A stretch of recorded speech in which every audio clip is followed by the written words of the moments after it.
Welcome dear student. आज मैं बात करूंगा सेल साइकिल के ऊपर। जो टॉपिक मैं डिस्कस करने जा रहा हूं वो है सेल साइकिल क्या है, इसके मराहिल बयान करें। तो सबसे पहले हम बात करते हैं कि सेल क्या है। अक्सर सुनते हैं बायोलॉजी के अंदर सेल, टिश्यूज़ और उससे रिलेटेड मुख्तलिफ टॉपिक्स। तो सेल बेसिकली तमाम जानदारों की साख्त की और फेल की बुनियादी इकाई है, यानी कि you can define it as cell is the basic structural as well as functional unit of life. कि सेल तमाम जानदारों की साख्त की और फेल की बुनियादी इकाई है। आप इसको कुछ इस तरह अंडरस्टैंड कर सकते हैं सेल को। अगर आपने एक कमरा तामीर करना हो तो उसके लिए बुनियादी चीज़ क्या होगी जिसके बगैर कमरा तामीर नहीं हो सकता। तो यकीनन आपके ज़हन में आएगा एक ईंट। ईंट जो है एक कमरे की बुनियादी इकाई है। बिल्कुल इसी तरह तमाम जानदार, जिनमें पौधे भी हैं जानवर भी हैं, इन तमाम जानदारों की बुनियादी इकाई जो है वो एक सेल है। तो अब बात करते हैं सेल साइकिल से क्या मुराद है। सेल साइकिल बेसिकली तब्दीलियों का वो मरहलावार सिलसिला है जिसके ज़रिए एक सेल पैदा होने से लेकर तकसीम होने तक मुख्तलिफ जो तब्दीलियों में से गुजरता है, उस सिलसिले को, तब्दीलियों के सिलसिले को हम सेल साइकिल कहते हैं। तो आइए इसको मैं डिफ़ाइन करूंगा इस कुछ इस तरह कि सेल साइकिल से मुराद उन तमाम वाक़यात का सिलसिला है जिनमें एक सेल पैदा होने से लेकर माइटोसिस के ज़रिए नए सेल्स बनाता है। सेल साइकिल के दो मराहल हैं, इंटरफेस और माइटोटिक फेस। तो सेल साइकिल को डिस्कस करने के लिए ये जो इसकी दोनों फेजेज़ है, इंटरफेस और माइटोटिक फेज, इसको मैं एक डायग्राम की मदद से एक्सप्लेन करूंगा। तो ये आपके सामने कुछ फेजेस नज़र आ रही हैं, जिसमें सबसे पहले मैं डिस्कस करूंगा इंटरफेस को, जिसमें तीन मज़ीद फेजेस हैं, यानी कि इसके तीन मराहल हैं। G1 फेज़ है, S फेज़ है, G2 फेज़ है। G1 जिसको फर्स्ट ग्रोथ फेज भी कहते हैं, यानी फर्स्ट ग्रोथ फेज, और एस फेज को डीएनए सिंथेसिस फेज भी कहते हैं, डीएनए सिंथेसिस फेज। और G2 को सेकंड ग्रोथ फेज का नाम भी दिया जाता है।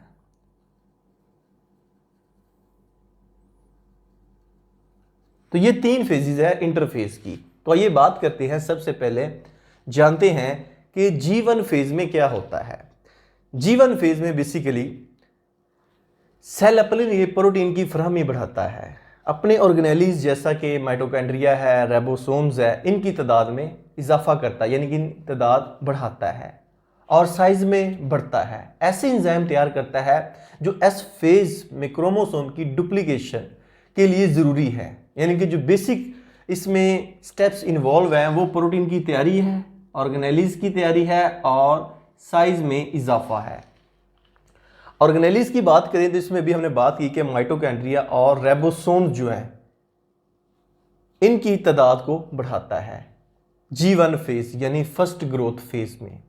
उससे आगे चलें तो S फेज है, इनके दरमियान में कि G0 फेज यहाँ पे डिस्कस की गई है, मैं इसके बाद डिस्कस करूँगा इन तीनों फेजेस के बाद।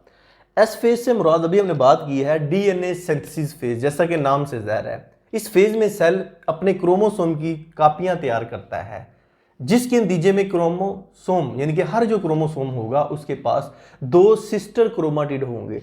अगर आप देखें यहाँ पे एक ये क्रोमोसोम आपको नज़र आ रहा है, इसके सेंटर में एक प्रोटीन है जिसको हम कहते हैं सेंट्रोमेर, और ये जो दो आपको लड़ियाँ नज़र आ रही हैं इनको हम क्रोमाटिड कहते हैं। तो डीएनए सिंथेसिस फेज में ये अपने आप को डुप्लीकेट करता है और दो सिस्टर क्रोमाटिड बना लेता है। आप देख सकते हैं यहाँ पे ये सेंट्रोमेर है और ये दो क्रोमाटिड आपको नज़र आ रहे हैं, यानी कि क्रोमोसोम की डुप्लीकेशन और साइज में इजाफा डीएनए सिंथेसिस यानी एस फेज में होता है।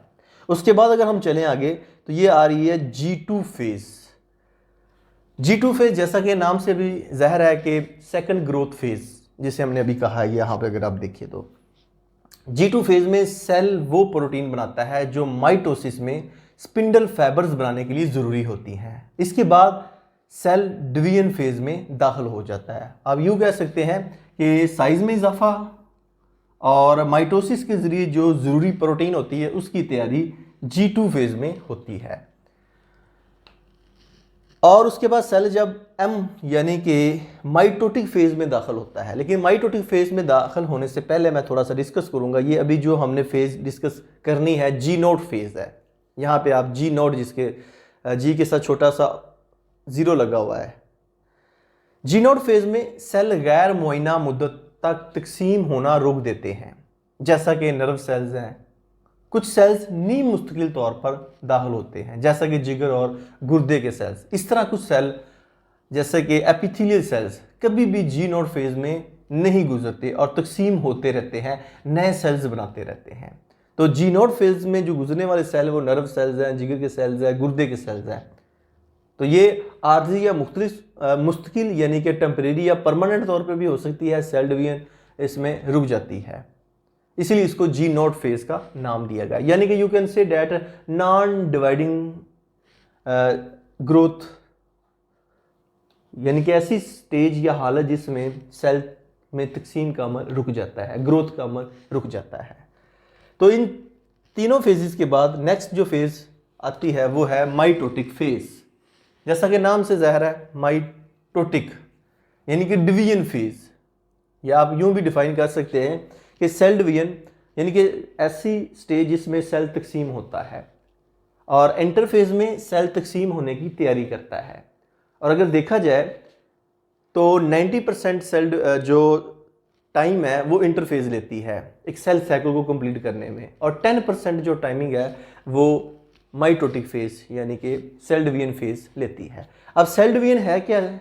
ये वो अमल है जिसके दौरान एक सेल दो डॉटर सेल में तकसीम हो जाता है, और जो सेल तकसीम होता है उसे हम पेरेंट सेल कहते हैं, और तकसीम के अमल से बनने वाले जो नए सेल्स होते हैं उनको हम डॉटर सेल्स कहते हैं।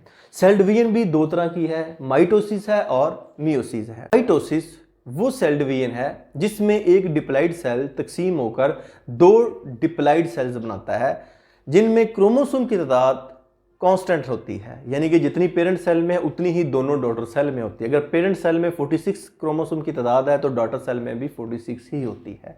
जबकि जो मियोसिस है ये वो सेल डिवीजन है जिसमें एक सेल तकसीम होकर चार सेल्स बनाता है, यानी एक डिप्लॉइड सेल तकसीम होकर चार हिप्लॉइड सेल्स बनाता है, और चारों हिप्लॉइड सेल में क्रोमोसोम की तादाद निस्फ यानी हाफ होती है पेरेंट सेल के मुकाबले में। अब आपके ज़हन में आता होगा कि ये माइटोसिस और मियोसिस, लेकिन इसकी डिटेल मैं नेक्स्ट लेक्चर में बताऊंगा, क्योंकि इस टॉपिक में मेरा जो बेसिकली काम था वो आपको ये डिस्कस करना कि सेल साइकिल होता क्या है और इसकी जो फेजेस हैं उनको डिस्कस करना। तो नेक्स्ट लेक्चर में मैं बात करूंगा माइटोसिस और मियोसिस के ऊपर। तो उम्मीद करूंगा कि इस छोटे से लेक्चर की आपको मुकम्मल अंडरस्टैंडिंग हो चुकी होगी। अगर आपके ज़हन में फिर भी क्वेश्चन हो तो इस वीडियो के नीचे कमेंट बॉक्स में यूट्यूब पर अपना क्वेश्चन पुट कीजिएगा। और बहुत ज़्यादा शुक्रिया अदा करूँगा आप सब बच्चों का, आपके पॉजिटिव फीडबैक का। आपके जो क्वेश्चंस हैं वो जब रिसीव होते हैं तो बड़ी खुशी होती है कि आप बहुत ज़्यादा स्टडी के अंदर दिलचस्पी ले रहे हैं। तो उम्मीद करूँगा कि नेक्स्ट आने वाले लेक्चर भी आपके लिए बहुत ज़्यादा हेल्पफुल साबित होंगे। अपना बहुत ज़्यादा ख्याल रखिएगा। नेक्स्ट वीडियो तक आपसे इजाज़त चाहूँगा। अल्लाह हाफिज़।